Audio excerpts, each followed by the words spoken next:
రైతు సోదరులకు నమస్కారం.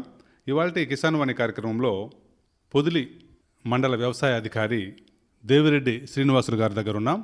ఈరోజు కార్యక్రమంలో వేసవిలో లోతు దుక్కులు ఆవశ్యకత, ఇంకా మట్టి నమూనా సేకరణ, అదే విత్తనాల ఎంపిక, తర్వాత కొన్ని ప్రభుత్వ పథకాలు స్కీమ్స్ గురించి, తర్వాత ఫార్మర్స్ రిజిస్ట్రేషన్ గురించి, అదేవిధంగా కొన్ని వేసవిలో ప్రధానంగా పండించే కొన్ని పంటల గురించి ఇత్యాది విషయాల గురించి ఇవాళ కార్యక్రమంలో రైతు సోదరులకు తెలియజేద్దాం.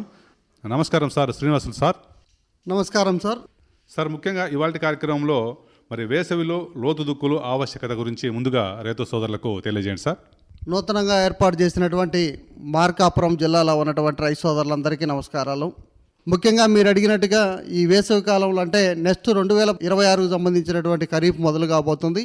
కాబట్టి ఇప్పుడు పంట కోతలంతా అయిపోయిన తర్వాత పంటలో ఉన్నటువంటి వ్యర్థాలన్నీ మనం ఏదైతే ఉందో తొలకలు వర్షాలు కానీ పడ్డట్టుగా అయితే వెంటనే ఏదైతే ఉందో లోతు దుక్కులు అనేది రైతులు చేయాల్సి ఉంటుంది. దీనివల్ల ఉపయోగాలు ఏంటనగా ముఖ్యంగా ఏదైతే ఉందో మనకు కీడు చేసేటువంటి కీటకాలు కావచ్చు, అదేవిధంగా కీడు చేసేటువంటి డిసీజన్లు కలిగేటువంటి మన సూక్ష్మజీవులు కానీ దాన్ని చంపుకోవడానికి అవకాశం ఉంటుంది.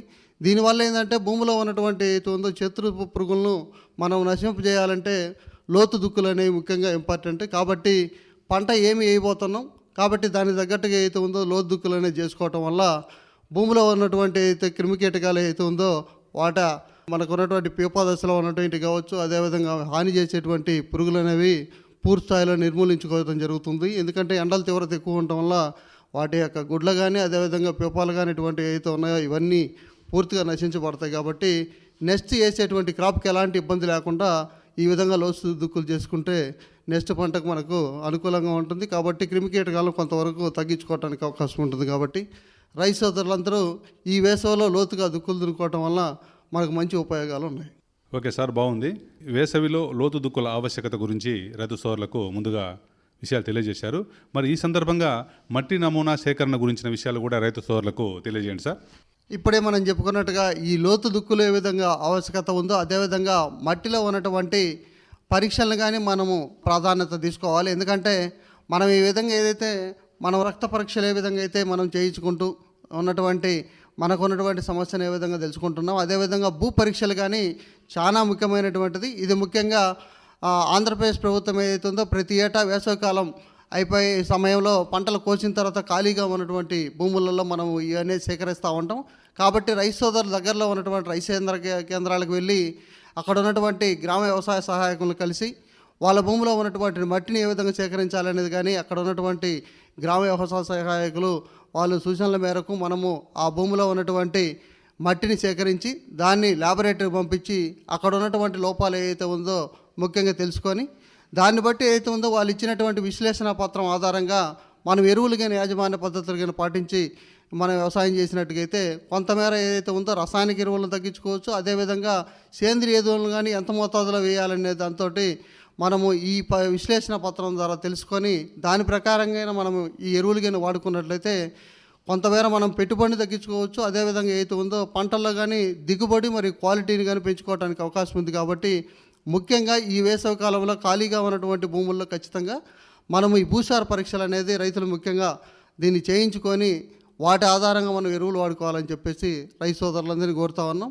దీనికి కావాల్సినటువంటి సమాచారాన్ని మన గ్రామంలో ఉన్నటువంటి రైతు సేవా కేంద్రాల పరిధిలో ఉన్నటువంటి గ్రామ వ్యవసాయ సహాయకులు కానీ కలిసినట్లయితే వాళ్ళు ఏ విధంగా తీయాలా ఏంటనేది సూచనలు సలహాలు ఇచ్చి దాని ప్రకారంగా వాళ్ళు ఆ శాంపిల్ కలెక్షన్ అనేది చేయటం జరుగుతుంది. ఆ తర్వాత కార్డులు ఇస్తాం. ఆ కార్డుల ఆధారంగా ఎరువులను వాడుకున్నట్లయితే మంచి ఫలితాలు రావడానికి ఆస్కారం ఉంది. ఓకే సార్, మరి మట్టి నమూనా సేకరణ గురించిన కూడా విషయాలు రైతు సోదరులు తెలియజేశారు. అంటే ఖాళీగా ఉన్నటువంటి భూముల్లో ముందుగా మీరు చెప్పినటువంటి ఈ మట్టి పరీక్షలు చేసుకుంటే మంచి దిగుబడి సాధించవచ్చు. దానికి సంబంధించి ఎరువులు కూడా మనము ఏ మోతాదులో వేసుకోవాలనే విషయాలు కూడా మీరు ఇచ్చేటువంటి కార్డు ద్వారా రైతు సోదరులు మరి చేసుకొని మంచి దిగుబడి సాధించడానికి అవకాశం ఉంటుంది. కాబట్టి రైతు సోదరులు తప్పకుండా మట్టి పరీక్షలు చేయించుకోవాలి. మరి ఇందులోని సార్ ముఖ్యంగా మరి వేసవి లోతు దుక్కుల ఆవశ్యకతలో భాగంగానే మరి విత్తనాలు కూడా చాలా ఇంపార్టెంట్ సార్, ముఖ్యమైనది. విత్తనాల ఎంపిక మరి కొనుగోలు సమయంలో కూడా తీసుకోవాల్సినటువంటి ముఖ్యమైన జాగ్రత్తలు, ఆ రసీదులు, వాటి మరి ఎలాంటి అంటే కొన్ని ఒడిదుడుకులు జరగకుండా షాపులో మంచి ఆధీకృత డీలర్ల దగ్గర తీసుకునేటువంటి విషయాల గురించి కూడా తెలియజేయండి సార్. మీరు అడిగినటువంటి క్వశ్చన్ మంచి క్వశ్చన్ అండి.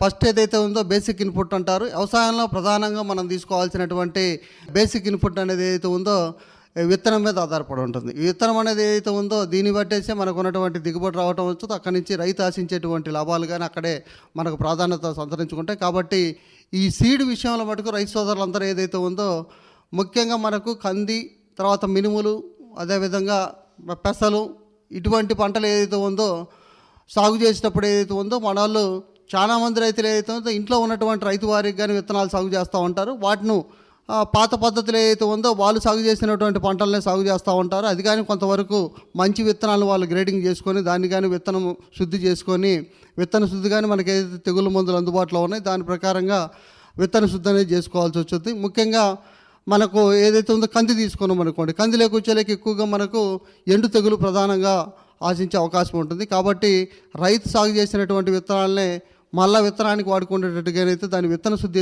చేసుకొని వాడుకోవాలి. దాంట్లో మన కేజీ విత్తనానికి ఏదైతే ఉందో ఫస్ట్ ట్రైకోడర్మా విరిడి అనేది కానీ మనకు ఏదైతే ఉందో డిపార్ట్మెంట్ ద్వారా అందజేయడం జరుగుతుంది. ఇది కేజీ విత్తనానికి 8 నుంచి 10 గ్రాములు వాడుకోవచ్చు. అదేవిధంగా కెమికల్ కింద వాడుకుంటానంటే మనకు మార్కెట్లో మ్యాంకో జబ్బు అనే కెమికల్ దొరుకుతుంది. అది వచ్చేసి 3 గ్రామ్స్ ఏదైతే ఉందో ఒక కేజీ విత్తనానికి కలిపి ఏదైతే ఉందో దీన్ని విత్తన శుద్ధి చేసుకొని కానీ పొలంలో వేసుకున్నట్టుగైతే మనకు మంచిగా ఏదైతే ఉందో ఎండు తెగులు కొంతమేర మనం అరికట్టడానికి అవకాశం ఉంది.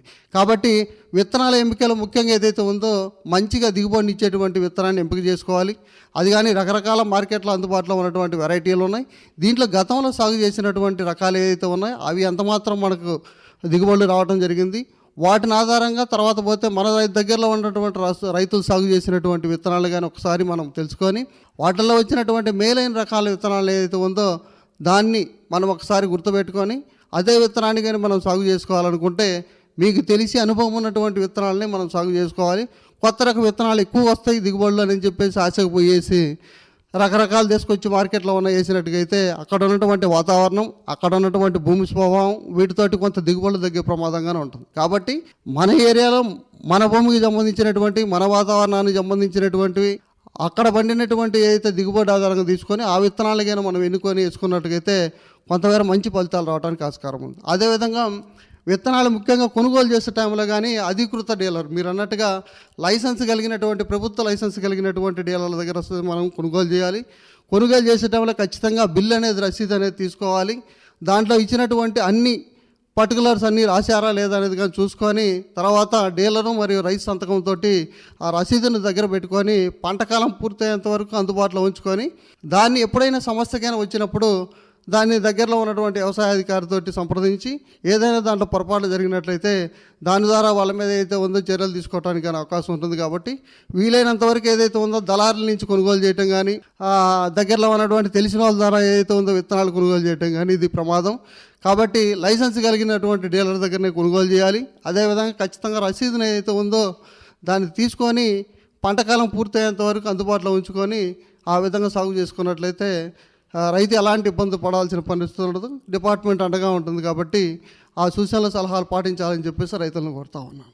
ఓకే సార్, బాగుంది. మరి విత్తనాల ఎంపిక గురించి, కొనుగోలు సమయంలో తీసుకోవాల్సిన జాగ్రత్తల గురించి కూడా రైతు సోదరులకు మరి చక్కగా తెలియజేశారు.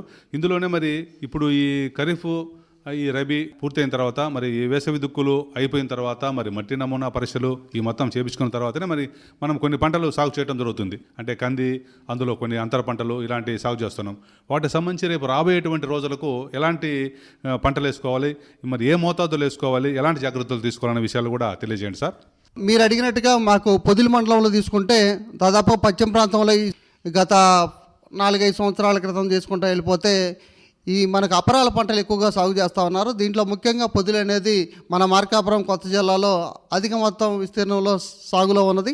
దీంట్లో ముఖ్యంగా మేము గమనించింది 2-3 సంవత్సరాల్లో కంది పంట విస్తీర్ణం పెరుగుతూ వస్తూ ఉంది. అదేవిధంగా ఇక్కడ సాగు చేస్తున్నటువంటి వెరైటీల్లో ముఖ్యంగా LRG 52 రకాన్ని సాగు చేస్తూ ఉన్నారు. ఈ LRG 52 రకం అనేది ఏదైతే ఉందో ఇది మనకు వెర్రి తెగులు అంటారు. అంటే స్టెరిలిటీ మొజాయిక్, ఇది వైరస్ తెగులు అనేది గమనించడం జరుగుతూ ఉంది. కాబట్టి ఈ రకం అనేది మనకు వైరస్ అనేది కొంతవరకు ఆపలేదు. కాబట్టి దీన్ని కొద్దిగా ఏదైతే ఉందో విత్తనాలను ఏదైతే రకాలను మార్పు చేసుకుంటే కొంతవరకు దీన్ని అరికట్టడానికి అవకాశం ఉంది. దాంట్లో ముఖ్యంగా ఈ వెర్రి తెగులు నివారణకు BSMR 736, అదేవిధంగా BSMR 853, అదేవిధంగా ICPL 87-119 రకాలకైనా కంది విత్తనాలుగా సాగు చేసినట్లయితే మంచి దిగుబడులు రావడానికి ఆస్కారం ఉంది. అదేవిధంగా ఈ వైరస్ను పూర్తి స్థాయిలో అరికట్టే అవకాశంగా ఉంది. కాబట్టి LRG రకాలలో ముఖ్యంగా 52 అనేది ఈ వెర్రి తెగులను కొంతమేర అరికట్టలేకపోతుంది. కావున రైతు సోదరులు ఏదైతే ఉందో దీనికి బదులుగా మనకు నేను చెప్పినటువంటి 3 రకాల విత్తనాలలో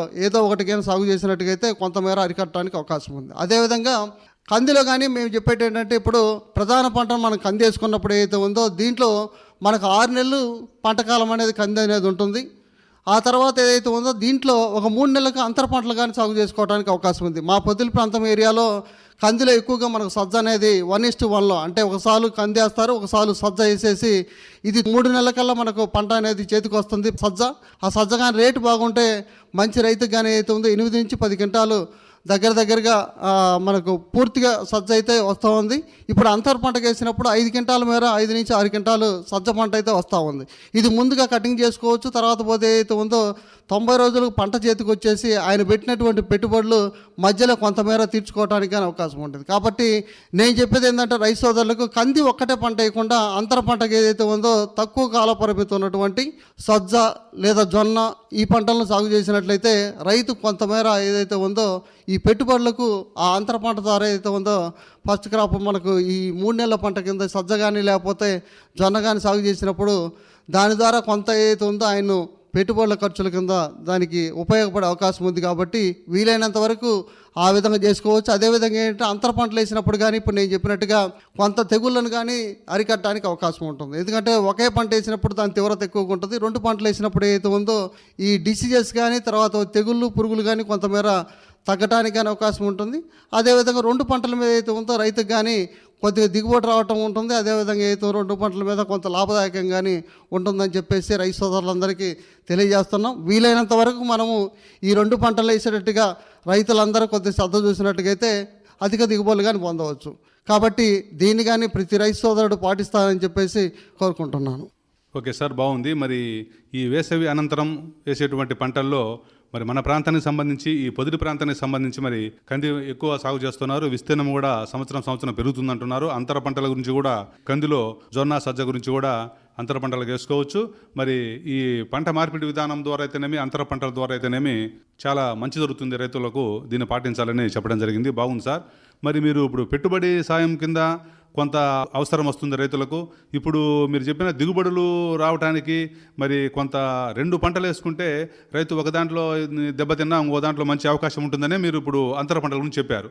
దీంతో పాటుగా మరి ప్రభుత్వం వారు కూడా కేంద్రం కానీ రాష్ట్రం కానీ ఈ 2 ప్రభుత్వాలు కూడా మరి అన్నదాత సుఖీభవ అని లేదా PM కిసాన్ పథకం కానీ ఇవి కూడా మరి రైతు సోదరులకు పెట్టుబడి సాయం ప్రతి సంవత్సరం అందిస్తూనే ఉన్నాయి. వీటి గురించి కూడా రైతులకు కొంచెం అవగాహన విధంగా తెలియజేయండి సార్. మీరు అడిగినట్టుగా ప్రభుత్వం నుంచి ఆంధ్రప్రదేశ్ ప్రభుత్వం అదేవిధంగా కేంద్ర ప్రభుత్వం ద్వారా అమల్లో ఉన్నటువంటి ప్రధానమైనటువంటి స్కీమ్ తీసుకుంటే అన్నదాత సుఖీభవ మరియు PM కిసాన్ అనే స్కీము మనకు అందుబాటులో ఉంది. ఇది PM కిసాన్ అనే స్కీమ్ వచ్చేసి 2016 నుంచి మనకు అందుబాటులో ఉంది. అదేవిధంగా అన్నదాత సుఖీభవ అనే స్కీమ్ కానీ స్టేట్ గవర్నమెంట్ ద్వారా మనకు ఏదైతే ఉందో రైతులకు అంతా ఉంది. దీంట్లో ముఖ్యంగా ఈ రైతు సోదరులకు వచ్చేసి ఇన్పుట్ సబ్సిడీ కింద అదేవిధంగా అంటే మనకు పెట్టుబడి రాయితీ కింద ఈ అమౌంట్ అనేది ప్రభుత్వం అనేది చేయూతనిస్తుంది రైతుకు. అదేవిధంగా రాష్ట్ర ప్రభుత్వం అనేది 14,000 రూపాయలు రాష్ట్ర ప్రభుత్వం ఇస్తూ ఉంది. PM కిసాన్ కింద 6,000 రూపాయలు. మొత్తం ఏదైతే ఉందో సంవత్సరానికి 20,000 రూపాయలు ఏదైతే ఉందో ప్రతి రైతుకి ఎవరైతే పొలం ఉన్నటువంటి ప్రతి రైతుకి ఈ స్కీమ్ ద్వారా ఏదైతే ఉందో లబ్ధి పొందుతూ ఉన్నారు. అయితే దీనికి మనకు ఏ విధంగా అర్హులు అనేది తెలుసుకోవాలంటే ముఖ్యంగా పొలం ఉన్నటువంటి ప్రతి రైతు 30 సెంట్ల పైన ఉన్నటువంటి ప్రతి రైతు కానీ ఈ స్కీమ్ కింద దాన్ని అప్లికేషన్ పెట్టుకోవడానికి అవకాశం ఉంది. ఇది కానీ మనకు అందుబాటులో ఉన్నటువంటి రైతు సేవా కేంద్రాల్లో ఉన్నటువంటి గ్రామ సహాయకులను సంప్రదించి ఎవరైతే మనకు ఇప్పటివరకు కొత్తగా ఏదైనా మనకు పొలం పుస్తకాలు ఏదైతే ఉందో కొనుగోలు చేసినట్లుగా లేకపోతే వారసత్వం మీద వచ్చినటువంటి అనువంశికం మీద వచ్చినటువంటి పుస్తకాలు ఏదైతే ఉందో కొంతమంది చనిపోయిన వాళ్ళు ఉంటారు. వాళ్ళు వాళ్ళ పిల్లలకి ఏదైతే ఉందో వాళ్ళ పేరు మీద మ్యుటేషన్ జరిగినటువంటి పొలాలు ఉన్నవారు వీళ్ళంతా ఏదైతే ఉందో రెగ్యులర్గా దాన్ని మనం అప్లై చేసుకోవడానికి అవకాశం ఉంది. ఇది PM కిసాన్కు రెగ్యులర్గా మనకు దాన్ని ఎప్పటికప్పుడు ఆన్లైన్లో చేసుకోవడానికి అవకాశం కల్పిస్తూ ఉన్నారు. అన్నదాత సుఖీభవ అనేది కొద్దిగా లేట్ అవుతూ ఉంది. అది ఆ స్కీమ్ కానీ ఏదైతే ఉందో ఈ రెండింటిని కలిపి మళ్ళీ ప్రభుత్వం ఏదైతే ఉందో అవకాశం ఇస్తూ ఉంటుంది. కాబట్టి ముందుగా మీరు ఏదైతే ఉందో మా దగ్గర అప్లికేషన్లు కానీ ఏదైతే ఉందో దగ్గరలో ఉన్నటువంటి రైతు సేవా కేంద్రానికి సంప్రదించి అక్కడ మీరు ఏదైతే ఉందో ఆ రిక్వెస్ట్లు ఏదైతే మీరు ఇచ్చినట్లయితే మా వాళ్ళు దాన్ని ఏదైతే ఉందో ప్రాసెస్ చేసేసి ఆ స్కీమ్లో ఏదైతే ఉందో ఎలిజిబిలిటీ ఉన్నటువంటి ప్రతి రైతును దాంట్లో చేకూర్చి వాళ్ళకు ప్రతి సంవత్సరం ఏదైతే ఉందో 20,000 రూపాయలు ఇవ్వటం అనేది జరుగుతుంది. దీంట్లో ముఖ్యంగా జూన్ జూలై నెలలో ఏదైతే ఉందో మొదటి దఫా కింద మనకు 7,000 రూపాయలు ఇవ్వడం జరుగుతుంది. అదేవిధంగా మళ్ళీ మనకు అక్టోబర్ నవంబర్లో వచ్చేసి 7,000 రూపాయలు అనేది ఇవ్వడం జరుగుతుంది. తర్వాత పంట కోతల టైం అంటాము. ఇది లాస్ట్కి వచ్చేసరికి మనకు జనవరి ఫిబ్రవరి మ్యాక్సిమం మార్చి నెలకు వచ్చేసరికి 6,000 రూపాయలు అనేది ఇవ్వడం జరుగుతూ ఉంది. కాబట్టి మొత్తం మీద ఏదైతే ఉందో 3 విడతలుగా 20,000 రూపాయలు అనేది రాష్ట్ర ప్రభుత్వం అదేవిధంగా కేంద్ర ప్రభుత్వం ద్వారా మనకు ఈ రైతుల ఖాతాల్లో అనేది అమౌంట్ అనేది జమ చేయడం జరుగుతూ ఉంది. కాబట్టి ఇప్పటివరకు లబ్ధిదారులు అనేది రావడం జరిగింది. ఇంకా ఎవరైనా మిగిలిపోయిన రైతులు కానీ అదేవిధంగా అక్కడ ఏమైనా సమస్యలు ఉండేసి వాళ్ళకి ఏదైనా అందుబాటులో లేని వాళ్ళు ఎవరైతే ఉంటారో మన గ్రామాల్లో ఉన్నటువంటి గ్రామ వ్యవసాయ సహాయకులను సంప్రదించి దాన్ని కానీ మీరు ఏదైతే ఉందో అక్కడ ఉన్నటువంటి రిక్వెస్ట్లు కానీ అందజేసినట్లయితే దాన్ని కానీ సరిచూసి మళ్ళీ వాళ్ళకి ఏదైతే ఉందో అమౌంట్లు కానీ ఇవ్వడానికి అవకాశం ఉంది. కాబట్టి దీన్ని కానీ వినియోగించుకోవాలని చెప్పేసి రైతు సోదరులను కోరుతా ఉన్నాను. ఓకే సార్, బాగుంది. మరి ప్రభుత్వం ద్వారా అందుతున్నటువంటి సంక్షేమ పథకాలలో భాగంగా ఈ అన్నదాత సుఖీభవ అదేవిధంగా పిఎం కిసాన్ గురించి ఈ సంవత్సరానికి 3 విడతలలో 20,000 రూపాయలు మరి ప్రభుత్వం వారు అందిస్తున్నటువంటి విషయాలు కూడా రైతు సోదరులకు తెలియజేశారు. మరి కొత్తగా ఎవరైనా పొలం కొనుగోలు చేసినటువంటి వాళ్ళైనా మరి అనువంశికత ద్వారా వచ్చినా లేదా మరి భాగపంపకాలు చేసుకున్నటువంటి వాళ్ళు ఎవరైనా ఉన్నా కూడా మరి కొత్త పుస్తకాలు వచ్చినప్పుడు వెంటనే మీరు చెప్పినట్టుగా మరి వ్యవసాయ అధికారిని రైతు సేవా కేంద్రంలో సంప్రదించి ఈ లబ్ధి పొందొచ్చని మీరు చాలా వివరంగా తెలియజేశారు. బాగుంది సార్. మరి చివరిగా మరి ఈ కార్యక్రమంలో ఈ ఫార్మర్ రిజిస్ట్రేషన్ అనేది మనం వింటా ఉన్నాం ఈ మధ్యకాలంలో. మరి ప్రతి రైతు కూడా వేసిన పంటను మనం అమ్ముకోవాలన్నా లేదా మరి ఎరువులు కొనాలన్నా లేదంటే రైతుకు ఏమన్నా కొన్ని విషయాలు తెలుసుకోవాలన్నా మరి రిజిస్ట్రేషన్ అనేది ప్రభుత్వం వారు తప్పనిసరి చేశారు. ఈ ఫార్మర్ రిజిస్ట్రేషన్ అనేది కూడా అందరికీ అందుబాటులో ఉంది. మరి చేసుకునే విధానం గురించి కూడా కొంత తెలియజేయండి సార్. మంచి క్వశ్చన్ అనేది చెప్పడం జరిగింది. కేంద్ర ప్రభుత్వం ద్వారా ఈ ఫార్మరీ రిజిస్టర్ అనేది లాస్ట్ ఇయర్ నుంచి మొదలుపెట్టడం జరిగింది. దీని ముఖ్య ఉద్దేశం ఏంటంటే ఇప్పుడు భారతదేశంలో ఉన్నటువంటి ప్రతి పౌరుడికి ఏ విధంగా అయితే ఆధార్ నెంబర్ అయితే 12 అంకెలు సంబంధించినటువంటి నెంబర్ని ఏ విధంగా అయితే కేటాయింపు చేసేసి దాన్ని యూనిక్ ఐడి కింద పెట్టడం జరిగింది. అయితే అదేవిధంగా ఏదైతే ఉందో భూమి ఉన్నటువంటి ప్రతి రైతుకి ఈ ఫార్మరీ రిజిస్టర్ ద్వారా 11 అంకెల నెంబర్ అనేది కేటాయించడం జరిగింది. ఈ నెంబర్తో ఏదైతే ఉందో ఆ రిజిస్ట్రేషన్ ఏదైతే ఉందో జరిగిన తర్వాత 11 అంకెల నెంబర్ అనేది ఆ రైతుకి ఏదైతే ఉందో జనరేట్ కావడం జరుగుతుంది. దీనివల్ల ఉపయోగాలు ఏముంటాయని చెప్పేసి చేస్తే రైతుకి ఎవరైతే పొలం ఉన్నటువంటి రైతుకు 11 అంకెలకు సంబంధించినటువంటి ఫార్మర్ రిజిస్టర్ ఐడి అనేది ఇవ్వటం జరుగుతుంది. దాని ఆధారంగా కేంద్ర మరియు రాష్ట్ర ప్రభుత్వాలు అందించేటువంటి ప్రతి పథకం ఈ ఫార్మర్ రిజిస్టర్ నెంబర్ ఏదైతే 11 అంకెలు ఉంటుందో దాని ఆధారంగా రాబోయే రోజుల్లో ఏదైతే ఉందో ప్రతి ఒక్క స్కీము ఈ విధంగా ట్యాగింగ్ చేయడం జరుగుద్ది. భూమి ఉన్నటువంటి ప్రతి రైతుకు 11 అంకెలకు సంబంధించినటువంటి యూనిక్ ఐడి నెంబర్ వచ్చిన తర్వాతనే ఈ పథకాలు అనేది వాళ్ళకు చేరువలో ఇవ్వడానికి రైతులను సపరేట్ చేసి ఏదైతే ఉందో వాళ్ళకి ప్రతి ఒక్కరికి ఈ పథకాలు ఏదైతే ఉందో అందజేయాలనే ఉద్దేశంతో ప్రవేశపెట్టినటువంటి గొప్ప పథకం. కాబట్టి ప్రతి ఒక్క రైతు సోదరుడు ఎవరైతే ఉంటారో ఇప్పుడు దాదాపుగా మాకు ఇక్కడ గ్రామాల్లో అందుబాటులో ఉన్నటువంటి రైతు సోదరులు అందరికీ కంప్లీట్ చేయడం జరిగింది. కొంతమంది మైగ్రేషన్లో ఉన్నటువంటి ఫార్మర్స్ కొంతమంది అందుబాటులో లేని వాళ్ళు ఉన్నారు. వాళ్ళకి కానీ ఇప్పటివరకు పిఎం కిసాన్ కానీ అన్నదాత సుఖీభవ అనేది వాళ్ళకి కానీ అమౌంట్ అనేది జమ చేయడం జరుగుతూ ఉంది. కాకపోతే రాబోయే రోజుల్లో ఈ ఫార్మరీ రిజిస్ట్రేషన్ ఖచ్చితంగా చేసుకున్న రైతుకే ఈ పథకాలు అనేవి వర్తిస్తుంటాయి. కాబట్టి దాన్ని పూర్తి స్థాయిలో ఏదైతే ఉందో ఎలిజిబిలిటీ ఉండి ఈ స్కీములు ఎవరైతే పొందుతూ ఉన్నటువంటి రైతులు అక్కడ పొలాలు ఉన్నటువంటి ప్లేసులలో వాళ్ళు అందుబాటులో లేకపోయినట్లయితే ఖచ్చితంగా ఎక్కడైతే వాళ్ళు ఉంటారో వాళ్ళు ఓటీపీ ద్వారా కానీ మనం చేసుకోవడానికి అవకాశం ఉంది. లేదా ఇక్కడికి వచ్చిన ఎడల అక్కడ దగ్గరలో ఉన్నటువంటి గ్రామ వ్యవసాయ సహాయకులు మన రైతు సేవా కేంద్రాల్లో ఉంటారు. వాళ్ళ ద్వారా త్వరితగతిన ఎంత అది 2 నుంచి 3 నిమిషాల్లోనే కంప్లీట్ చేసుకునే అవకాశం ఉంది. కాబట్టి అది రిజిస్ట్రేషన్ అనేది మా స్టాఫ్ అనేది చేయడం జరుగుతుంది. కాబట్టి ప్రతి ఒక్క రైతు సోదరుడు ఎవరైతే పొలం ఉన్నటువంటి ప్రతి రైతు ఈ యూనిక్ ఐడి నెంబర్ 11 డిజిట్స్ సంబంధించినటువంటి 11 అంకెల నెంబర్ని ఖచ్చితంగా వాళ్ళు దాన్ని చేయించుకున్న తర్వాతనే రాబోయే రోజులు ఈ పథకాలన్నీ వాళ్ళందరికీ వర్తింపు చేయాలనే ఉద్దేశంతో ప్రవేశపెట్టినటువంటి స్కీమ్ ఇది. కాబట్టి ఈ దీంట్లో ఖచ్చితంగా రిజిస్టర్ కావాలి. దాని అందరు రైతులు సద్వినియోగం చేసుకొని రాబోయే రోజుల్లో ఉన్నటువంటి ప్రభుత్వం ద్వారా అందేటువంటి అన్ని పథకాలను పూర్తి స్థాయిలో సద్వినియోగం చేసుకుంటారని చెప్పేసి నేను రైతులను కోరుతా ఉన్నాను. ఓకే సార్, బాగుంది. మరి ప్రతి వ్యక్తికి ఆధార్ 12 అంకెలు గల ఆధార్ ఎంత ముఖ్యమో ప్రతి వ్యవసాయదారుడికి ఈ రిజిస్ట్రేషన్లో ఈ 11 అంకెలతో కలిగినటువంటి ఈ ఫార్మర్ రిజిస్ట్రేషన్ గుర్తింపు ఐడి కార్డు అనేది అంత అవసరమని తెలియజేశారు. ప్రతి ఒక్కటి కూడా వ్యవసాయం ద్వారా జరిగేటువంటి అన్ని కార్యక్రమాలకు ఈ ఫార్మర్ రిజిస్ట్రేషన్ ఐడి ఉండాలని తెలియజేశారు. మరి ఈ కార్యక్రమంలో రైతులు అందరూ కూడా ఈ ఫార్మర్ రిజిస్ట్రేషన్ చేయించుకోవాలని, మరి మీరు చెప్పినట్టుగా ఎవరైనా వ్యవసాయ కూలీలు మన దూర ప్రాంతాలకు వెళ్ళినటువంటి వాళ్ళు ఉన్న ఓటీపీ ద్వారా కూడా చేసుకోవచ్చని కూడా ప్రభుత్వం వారు ఈ అవకాశాన్ని కల్పించారు. ఆ విషయం మీరు రైతు సోదరులకు చాలా వివరంగా తెలియజేశారు. మరి ఇందులో వేసవిలో లోతు దుక్కులు ఆవశ్యకతలో భాగంగానే మరి మట్టి నమూనా సేకరణ గురించి, విత్తనాల ఎంపిక గురించి, అదేవిధంగా రసాయన మరియు సేంద్రియ ఎరువుల గురించి, ఈ ప్రభుత్వ పథకాలు అన్నదాత సుఖీభవ, పిఎం కిసాన్ గురించి, చివరిగా ఫార్మర్ రిజిస్ట్రేషన్ ఐడి కార్డు గురించి కూడా రైతు సోదరులకు చాలా చక్కటి విషయాలు తెలియజేశారు పొదిలి మండల వ్యవసాయ అధికారి దేవిరెడ్డి శ్రీనివాసులు గారు. మరి సార్కు ధన్యవాదాలు. మరొకసారి నమస్కారం సార్. నమస్కారం సార్.